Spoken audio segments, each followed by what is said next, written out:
Hima diddeen du'an diddu. Bara durii jedhan bara dukkanaa sana abbaatu ilma isaa gorfata.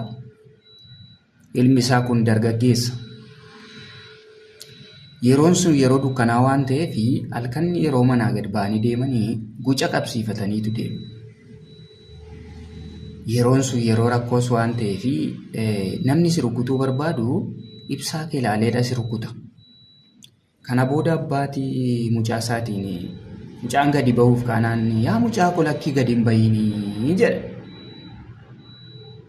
Lakkii gadi hin bahinii jennaan mucaan dhiisa abbaa wanti dhufu hin jiru maal taate ani dargaggeessa miti jedhee guca qabsiifatee ka'e. Lakkiin gaabbitaa jennaan wanti dhufu hin jiru. Wanti natti dhufu hin jiru ani dargaggeessa dhiisii jedhe.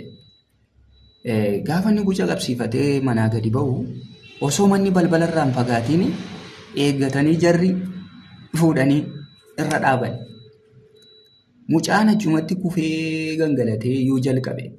Maatiin manaa birmatanii gaafa gaditti yaa'anii argite mini mucaa qoreebba.